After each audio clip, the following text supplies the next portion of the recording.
Well, as we know it, last night's election, well, they left us with no clear winner. As of this taping, there are a number of states still counting ballots. Some celebrities took to social media to share their feelings about all this uncertainty. So Bella Hadid, she did some stress cooking, making corn dogs. She added some finger-crossed emojis into the batter. Rapper 50 Cent posted this meme on Instagram writing, "Am I right?" Feels like the whole country is on Maury Povich waiting to find out who's the father.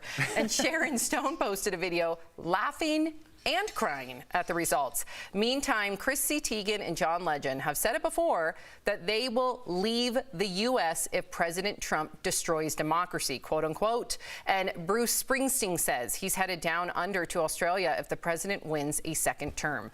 So it looks like our neighbors to the north, they're here to help. One tweeted out that emotional support Canadians are on standby. If you have not received yours yet, one will be assigned to you. Tori, you know, I know that you, as we all should be taking this election very seriously, but I know that you live and breathe all things politics. How are you holding up with all the uncertainty?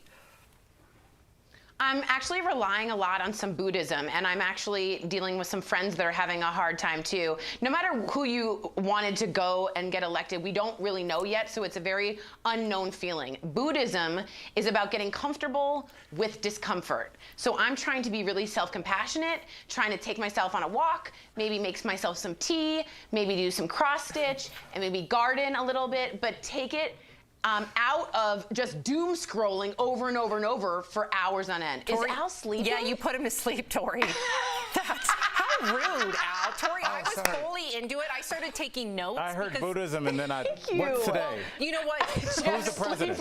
Don't worry, Tori. Many of the viewers, including myself, were taking notes. Very good advice. Yes, and then they fell asleep and the rest was scribble. Don't mind Al. Jeff, what are you doing? Thank you. I made it a little longer than Al. But I had to take his cue.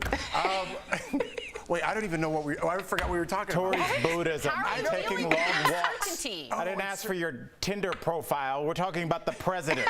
Honestly, I mean, come on, what are you talking about? Buddha? How did you work Buddha into the election? Who else has done that? That's why I love you. Hold on.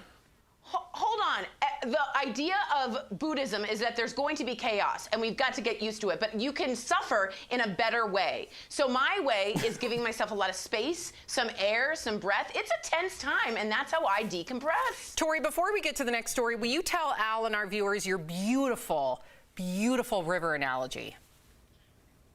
Yes, thank you, Sam. I really appreciate that. So most people think rock logic is where it is. You should go make right turns at everything. We should know the president. We should find out that night. We should do this. We should do that. But life is never going to be like that. It will be like a river. It's water logic. So the more you realize that you have to go with the flow, Amen, up girl. and down and turn around, that is the way you suffer in a better way. You sound like a motivational speaker at the Hyatt. Can we get those goats back? Can we get those screaming goats back? Tori, you've helped more people than you realize. Thank you, Tori.